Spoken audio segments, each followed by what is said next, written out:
Dan berorganisasi ini memang nggak ada salahnya Pak Rian Nggak ya. ada salahnya. Karena banyak sekali ilmu-ilmu yang ada di bangku kuliah itu tidak kita dapatkan.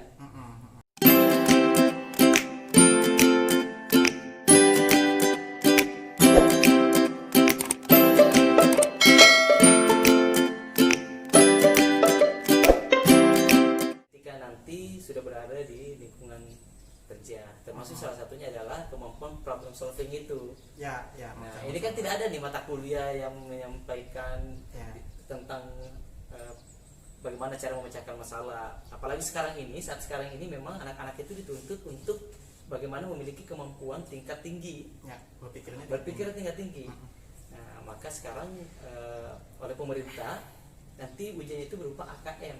KKM, Nah, ya, AKM. kas pertengahan malahan. Ya, asesmen kompetensi minimum. Nah, AKM itu nanti berupa literasi numerasi. Artinya memang di soal-soal itu dibuat, dirancang untuk mengarah kepada pemecahan masalah begitu. Nah, salah satu yang bisa membuat kita mampu untuk memperoleh itu semua adalah berorganisasi. Karena di situ kita akan berinteraksi sosial, memiliki kemampuan kecakapan dalam berbicara begitu.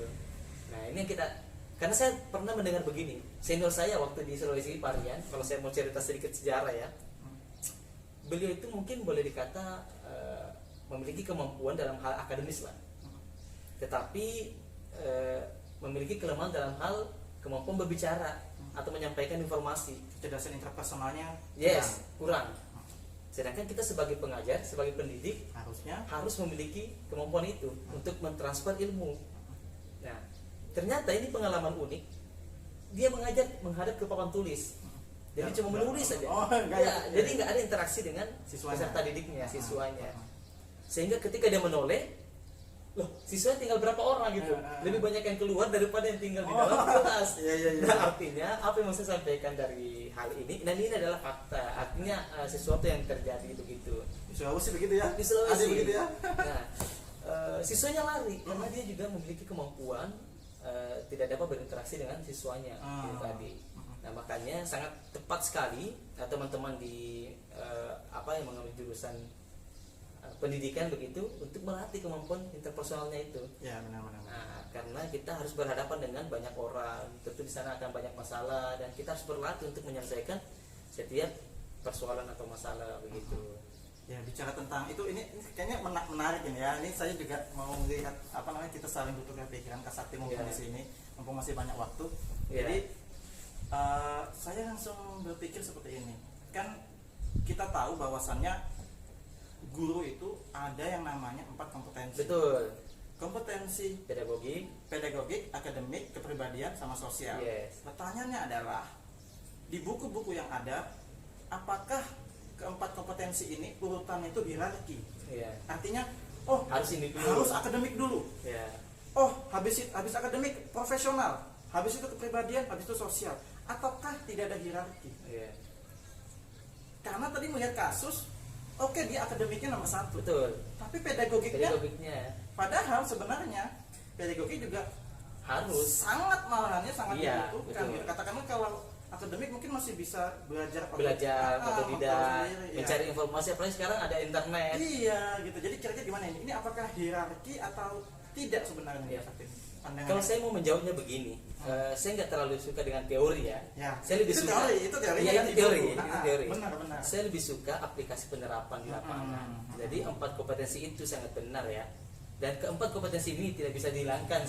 Satu dari keempat ini, saya mau lebih dominan ke akademiknya, saya mau dominan ke pedagogiknya, tidak bisa. Semua harus berjalan begitu. Jadi makanya sebagai guru memang harus dituntut keempat kompetensi ini. Dan sebenarnya bukan hierarki, tapi gini ya. Bersamaan, seimbang gitu. Jadi seimbang. Jadi kita mampu dalam hal akademis untuk, karena butuh juga. Jangan sampai kita berbicara tetapi teori yang kita sampaikan itu tidak tepat begitu. Atau menyesatkan. Anggap misalnya matematika begini, kita masih banyak menyebut 3,14 misalnya. Benar. Ini yang pernah saya sampaikan. Kebetulan saya juga mengajar di namanya KKD Berbagi. Jadi setiap pekan kita di Tribun Kaltim untuk menyampaikan materi-materi. Betul, saya dapat matematika. Nah, itu yang sering terjadi. 3,14 masih disebut 3, padahal 3,14 harusnya. Nah, itu dan masih banyak kesalahan-kesalahan yang mungkin dan itu harus kita jelaskan dan itu kan semua butuh kompetensi kompetensi pedagogiknya kita butuhkan. Apa namanya? Ingin ngasih atau giveaway ke Kak Sakti kan. Betul. Ada. Jadi saat itu saya juga nulis itu di buku saya. Beberapa kesalahan gitu ya. Ada salah kaprah di matematika seperti penyebutan tadi itu. Kemudian penulisan rupiah mata uang gitu ya, misalnya 5.000 rupiah dalam matematika itu banyak yang salah. Kemudian juga nilai Pi itu apakah 3,14 atau 2,7. Nah itu juga ada beberapa yang perlu diluruskan. Nah itu mungkin nanti melalui Kak Sakti bisa disampaikan di Tribun gitu ya. Iya betul. Nanti giveaway tapi nggak bawa hari ini. Saya juga begini, saya teringat dengan Profesor John dari Maluku. Pada saat itu memang saya masih sebagai ketua himpunan fakultas pada saat itu, dan saya diajak makan soto Makassar. Ini berkesan ini karena seorang mahasiswa kemudian diajak sama seorang profesor itu sangat berkesan. Dan kesempatan itu hanya bisa kita dapatkan ketika kita berorganisasi, teman-teman sekalian. Ya kan? Itu salah satu kesempatan yang bisa kita dapatkan. Nah, saya bertanya sambil makan soto Makassar nih di Karandasan. Saya bertanya, Prof, mana yang lebih dibutuhkan, kemampuan intelektual atau kemampuan interpersonal itu tadi, kemampuan berbicara di depan umum, kemampuan problem solving, dan beliau mempengaruhi orang lain, dan beliau menjawab ya semua harus berjalan dengan seimbang. Karena kalau kita tidak memiliki kemampuan secara akademis, kita tidak memiliki kemampuan secara intelektual begitu, tapi kita memiliki kemampuan berbicara yang baik, mempengaruhi orang, itu justru berbahaya juga. Bisa menyesatkan. Jadi memang harus seimbang antara kemampuan intelektual kita dengan kemampuan kita dalam menyampaikan informasi itu. Atau bahasa lainnya kalau di bukunya Daniel Goleman atau Howard Gardner itu harus seimbang itu, IQ atau intelligence quotient, kemudian ESQ, EQ atau emotional quotient, sama SQ atau spiritual quotient. Bahkan ada lagi ada satu lagi, adversity quotient gitu. Nah itu harus seimbang gitu. Jadi nggak bisa IQ-nya tinggi tapi ininya rendah. Memang ada yang dominan gitu kan, tapi ini bisa dipelajari bisa dipelajari gitu kan, bisa dikendalikan, spiritualnya, emosionalnya bisa dikendalikan, bisa dipelajari, semuanya juga bisa dipelajari, IQ bisa dipelajari, bisa. Oh ya, Pak Rian, ini kan sekarang Pak Rian, saya ucapkan selamat dulu dah sama Pak Rian ini karena sudah mendapatkan amanah. Ini tentunya amanah sebagai pengambil kebijakan di program studi khususnya di matematika. Nah, ada nggak Pak Rian bayangan yang bisa disampaikan buat teman-teman ini terkait masalah kebijakan ke depan mungkin yang bisa dilakukan untuk di program studi matematika? Ya, terima kasih. Jadi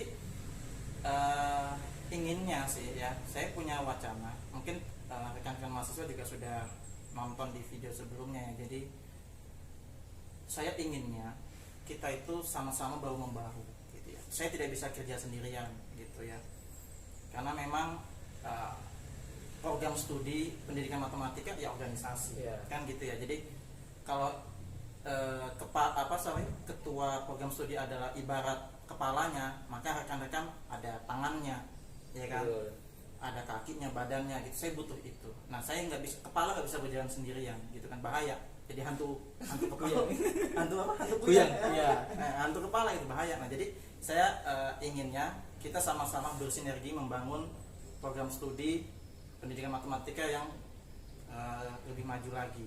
Nah, inginnya adalah bersinergi dengan rekan-rekan alumni. Maka saya minggu-minggu ini harus aktif untuk mengundang alumni untuk bersinergi, menyamakan persepsi, berkolaborasi barangkali gitu ya.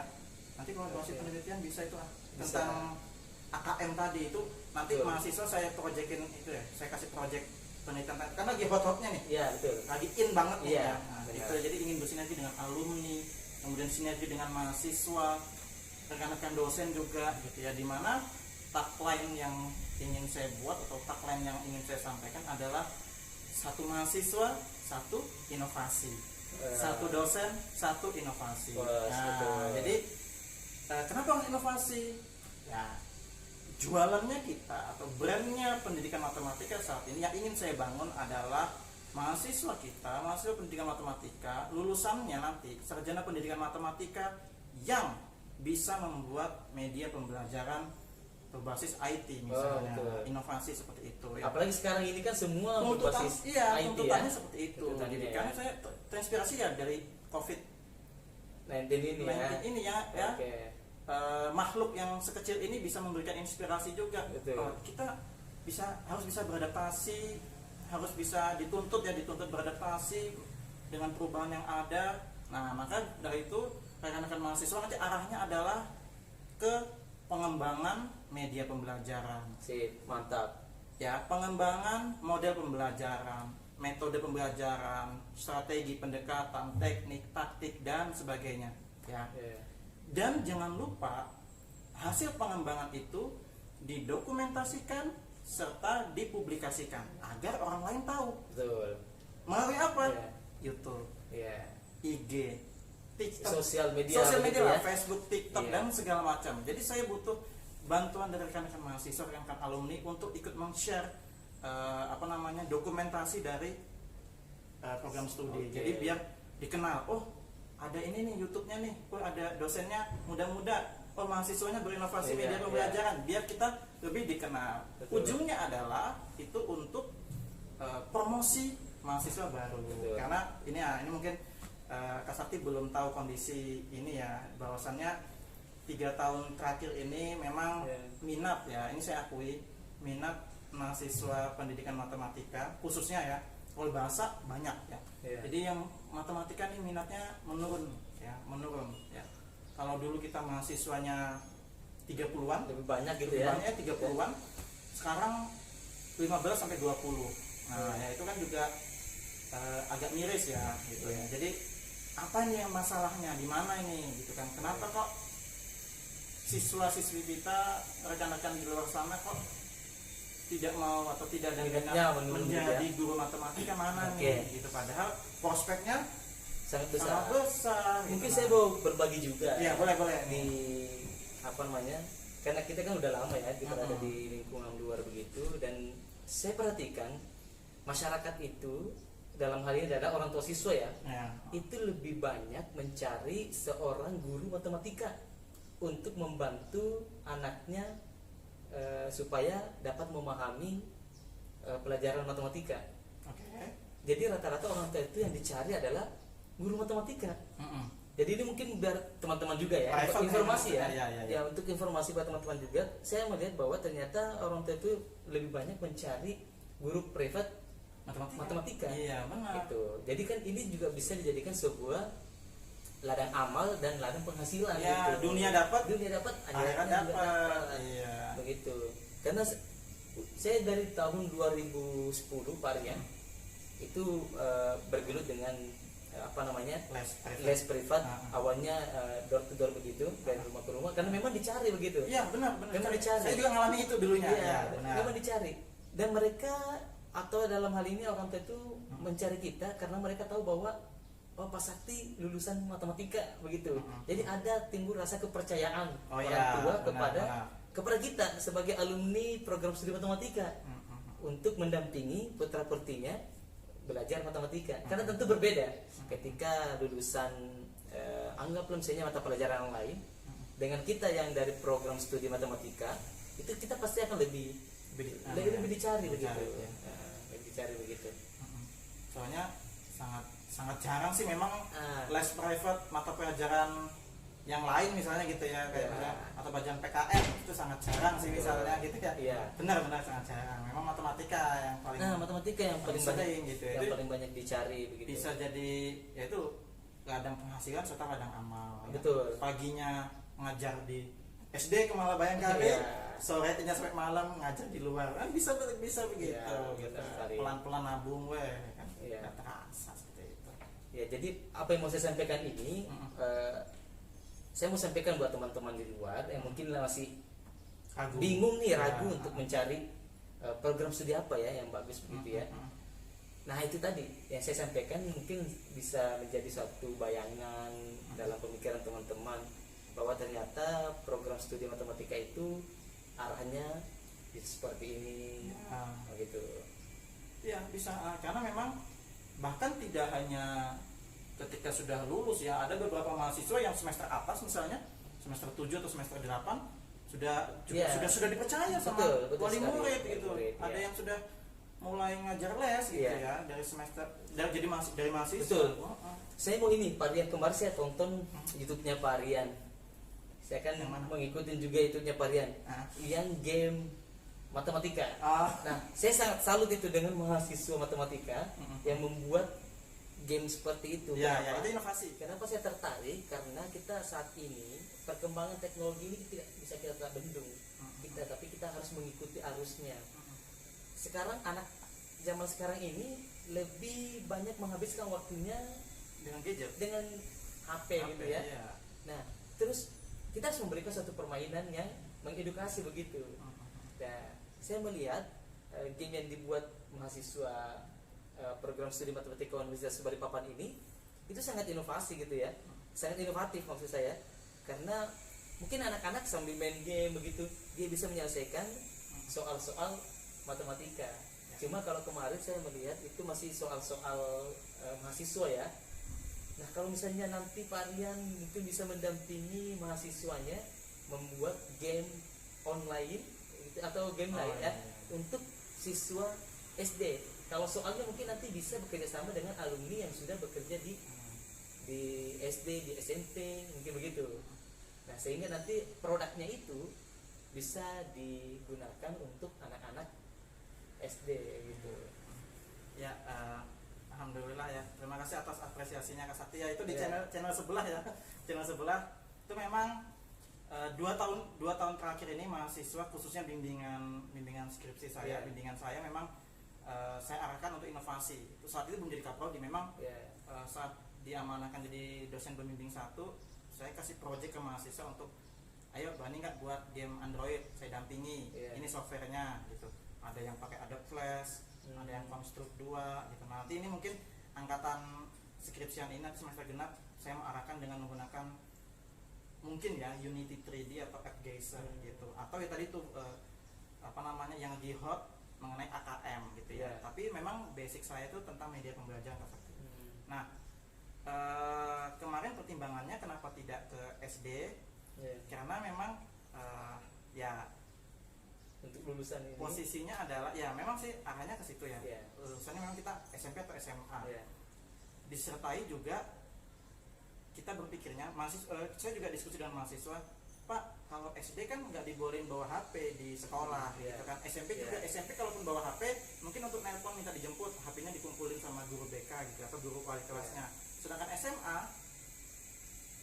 megang HP gitu kan, pasti megang HP. Maka penelitiannya memang kemarin diarahkan ke SMA, semuanya ke SMA. Jadi kayak kemarin tuh kayak si Kezia misalnya buat game soal-soal integral, kayak gitu. Jadi memang ya mohon maaf belum ke SD gitu, belum ke SD. Ya maksud saya ini kan lagi zaman pandemi ini kan, ke depan bisa aja. Oh sekarang sekolah tidak harus di kelas kok, itu kan bisa di rumah. Nah berarti jangan-jangan kita juga bisa bikin game untuk jenjang dari SD, SMP bisa aja sih, benar-benar juga sih. Karena dulu itu siswa bawa HP dilarang. Sekarang siswa nggak punya HP dibelikan. Karena itulah yang namanya tuntutan. Namanya tuntutan sudah berubah begitu. Dan saya rasa dampak dari perubahan perilaku saat ini itu dampaknya akan sangat jauh begitu. Makanya saya pernah menyampaikan juga waktu diskusi dengan teman-teman di Tenggarong ketika mengisi materi di sana, saya sampaikan bahwa kita ambil sisi positif dari pandemi saat ini. Dan kita salah satu dampak positifnya adalah kita akan melek teknologi karena kita dipaksa untuk mampu mengikuti arus ini. Dan terbukti sekarang nggak ada lagi yang mengatakan saya nggak bisa menggunakan ini. Karena memang bisa. Semua sekarang udah tuntutan begitu. Seperti itu ya, memang apa ya, adaptasi yang dipaksa tuh ternyata bagus juga. Iya. Dipaksa bagus juga gitu ya. Ya memang kita harus digituin. Mungkin kalau tidak ada makhluk kecil ini, si COVID-19 ini, mungkin katakanlah misalnya ada kebijakan para guru ayo buat media pembelajaran jarak jauh. Mungkin nggak semua guru buat.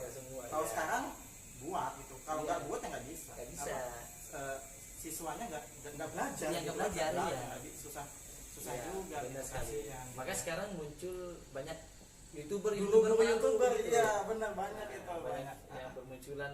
Semua berinovasi sekarang. Semua berinovasi bagaimana membuat pembelajaran menyenangkan, bagaimana supaya ini tetap berjalan begitu. Karena memang dari YouTube itu kan guru harus rela untuk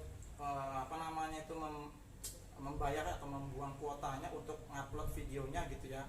Ngupload videonya di YouTube. Betul. Dibandingkan dia mengupload video ke misalnya grup WA, itu berat sekali. Lebih baik linknya gitu. Ringan begitu. Masukin video di e-learningnya itu berat. Makanya solusinya YouTube, platformnya YouTube gitu. Makanya banyak guru YouTube tadi. Iya, benar sekali. Tapi yang jelas gini teman-teman, intinya profesi guru ini saya kemarin baca juga ini bagus sih memang. Kita pernah diskusi, saya ingat banget saya diskusi dengan Pak Sakti tahun 2011 akhir kalau nggak salah. Dulu di bawah situ itu kursi gitu. Kursi yang panjang kursi itu. Panjang itu untuk duduk-duduk untuk diskusi sambil nunggu dosen gitu. Betul. Kita pernah diskusi mengenai ini tahun 2011 kita diskusi guru itu akan tidak akan tergantikan. Profesi guru. Kalau dari fakultas lain misalnya lulusan dari fakultas lain, sarjana apa misalnya gitu, itu mungkin bisa digantikan dengan mesin atau dengan robot. Kita ingat sekali. Nah, benar bahwasannya guru nggak akan tergantikan. Guru anti resesi, itu dia. Guru anti resesi. Karena mungkin pekerjaan lain di masa pandemi ada PHK, itu ada pengurangan. Pertanyaan adalah sekarang ada nggak pengurangan guru? Tidak ada. Tidak ya, maksudnya anti resesi gitu. Bagaimanapun kondisinya, pendidikan tetap jalan. Kita dan guru harus tetap hadir dalam jadi pendidikan. Prospek guru itu dalam keadaan baik atau buruk, normal atau tidak normal seperti saat ini pandemi, akan ada dan dibutuhkan. Selama pendidikan itu masih ada. Betul sekali. Dan saya teringat itu pada 2011 memang 2011. Kenapa saya menunjukkan diskusi itu sama Parian? Karena pada saat itu teman-teman sekalian, saya ke bank gitu ya. Kita bahas mau bayar SPP mau bayar SPP, terus kemudian ketemu sama teman-teman dari fakultas yang lain. Saya nggak usah sebut namanya. Untuk menjaga kode etik. Makanya fakultas lain lah, jurnalistik lah ya, mungkin dari jurnalistik. Ada fakultas lain yang mengatakan, dari fakultas mana mas? Saya dari FKIP. Kalau sampean dari fakultas mana? Dari fakultas ini. Kenapa mau jadi guru? Kayak gitu. Kenapa nggak jadi ini aja? Akhirnya saya menyampaikan pada saat itu di bank. Saya menyampaikan pada saat itu, fakultas yang Anda pilih, kira-kira Anda mau jadi apa? Saya mau jadi kerja di sini dengan posisi seperti ini. Saya sampaikan teori masa depan. Padahal 2011 itu hanya berbicara. Kita ngomong gitu ya 2011. 2011 itu saya berbicara tentang teori masa depan. Dan pada saat itu belum ada ATM tarik tunai, belum ada ATM setor tunai, belum ada. Saya sudah berpikir tentang kondisi masa depan begitu. Saya sampaikan bahwa, Bung, tahu nggak? Kalau kondisi masa depan itu semua akan tergantikan dengan mesin dan robot, begitu. Nanti beberapa pekerjaan di kantor itu akan hilang. Dan ternyata sekarang terbukti. Benar. Sekarang terbukti banyak sekali sekarang pekerjaan yang hilang karena dia bersaing dengan teknologi. Di satu sisi ada pekerjaan baru memang. Di satu sisi muncul profesi yang lain muncul. Tetapi apa yang saya sampaikan di 2011 itu ternyata terbukti pada saat ini bahwa ternyata memang banyak sekali pekerjaan-pekerjaan yang hilang dari adanya teknologi. Anggaplah misalnya dulu saya ke bank, ini salah satu contoh, saya ke bank itu mau nyetor uang harus menemui teller, ya kan? Tetapi pada saat ini saya nggak perlu masuk ke bank, saya cukup masuk ke mesin ATM, saya bisa stop tunai. Gitu. Bahkan bisa pakai aplikasi sekarang menggunakan aplikasi. Saya mau belanja tidak perlu lagi ke bank untuk transfer, tetapi kita cukup menggunakan m-banking gitu misalnya gitu. Dan ini semua yang saya sebut pekerjaan-pekerjaan yang pada saat itu dikerjakan manusia akan digantikan dengan mesin. Dan guru salah satunya yang tidak akan tergantikan. Ya, itu spesialnya profesi guru. Profesi ya betul sekali. Jadi jangan ragu lah untuk menjadi guru gitu. Mungkin penutup deh Kak Sakti mengenai nih. Barangkali ada siswi kita di luar sana ya yang kelas 12 yang belum menemukan jati diri atau passion, aku mau jadi apa sih gitu kan. Kalau memang mau jadi guru atau guru matematika harus kemana sih? Barangkali bisa sampaikan. Saya mau berbicara pengalaman keponakan saya dulu. Jadi ponakan saya mungkin mengalami hal yang sama dengan teman-teman ini kebanyakan. Bingung dengan pilihannya. Saya mau jadi apa ya? Karena di keluarga saya itu Pak Rian belum ada yang menjadi guru sebelumnya. Terus kemudian saya mau jadi apa nanti ya? Karena rata-rata memang di militer atau di kesehatan begitu. Jadi untuk di pendidikan memang belum ya. Ya. Sehingga ketika mereka sudah melihat ternyata saya berada di dunia pendidikan dan melakukan banyak sekali kegiatan-kegiatan begitu, ponakan saya jadi berubah pikiran. Wah, kayaknya enak nih jadi guru nih. Nah, kayaknya enak jadi guru. Akhirnya saya mengambil matematika. Ponakan saya juga memilih untuk mengambil matematika. Dia sekarang kuliah di salah satu perguruan tinggi negeri di Kota Makassar dan sebentar lagi akan diwisuda. Artinya teman-teman, guru merupakan profesi yang menjanjikan, bukan cuma dunia tetapi tentunya akhirat. Karena salah satu amal jariah itu Pak Rian adalah ilmu yang bermanfaat begitu. Dan jangan ragu lah untuk menjadi seorang guru, karena guru ini merupakan salah satu profesi yang sangat baik begitu. Bukan dalam hal finansial teman-teman sekalian, tetapi ada kepuasan tersendiri yang dapat teman-teman rasakan nanti ketika dapat ikut andil dalam mencerdaskan kehidupan bangsa sesuai dengan tujuan dari undang-undang, itu mencerdaskan kehidupan bangsa. Ada kepuasan ketika kita bisa mengubah seseorang yang tadinya tidak bisa menjadi bisa. Itu ada kepuasan batin dan itu tidak bisa terbayarkan teman-teman sekalian, dan itu bisa kalian dapatkan ketika menjadi seorang guru. Dan mau menjadi guru, salah satu universitas yang bisa teman-teman jadikan sebagai rekomendasi adalah Universitas Balikpapan. Ada Fakultas Keguruan dan Ilmu Pendidikan, ada matematika, terus kemudian ada bahasa, ada ekonomi, dan ini alumninya sudah tersebar di banyak sekali tempat. Dan mereka teman-teman ini bahkan ada yang bekerja di bank juga. Ada yang bekerja di bank. Sebenarnya itu masalah passion, tidak menjadi guru. Kalau mau jadi apapun ya silahkan. Jadi nggak mesti jadi guru teman-teman sekalian, karena ada juga teman-teman yang bekerja di bank saat ini, ada yang bekerja di perkantoran. Jadi nggak mesti jadi guru sebenarnya. Mungkin itu saja Pak Rian yang mau saya sampaikan. Jadi memang terakhir, jadi menjadi guru mungkin pandangan teman-teman kita gajinya kecil gitu kan. Enggak gitu ya. Kalau kita bisa menjadi guru yang berwirausaha atau guru trainer, kan? Kita bisa menjadi guru yang main YouTube, YouTuber atau guru YouTuber, nah, seperti itu. Jadi guru ya tiap hari kerjanya harus inovasi, tiap hari belajar, gitu kan, mengembangkan diri. Nah itu positifnya, tiap hari mengembangkan diri, mengembangkan belajar materinya, berinovasi membuat media pembelajaran, model pembelajaran. Besok aku ngapain yang ngajarnya, bagaimana ya menghadapi siswa ini. Nah jadi berpikir terus, kan seperti itu gitu ya. Dan banyak sekali sih sumber-sumber yang lain lah. Banyak sekali ya. Tidak hanya dari itu ya, sumber income betul sekali. Bisa gitu ya. Oke, cukup mungkin ya kita diskusi siang hari ini. Kalau mau keliling universitas nanti tak temanin. Siap. Tapi sepertinya mau ada agenda juga nih habis ini ya. Makanya waktunya agak pendek nih ya. Padahal asik juga nih, asli lama sekali nggak ketemu sama Kak Sakti ya. Oke, rekan-rekan semua, cukup segitu aja yang bisa kita diskusikan, yang bisa kita sampaikan.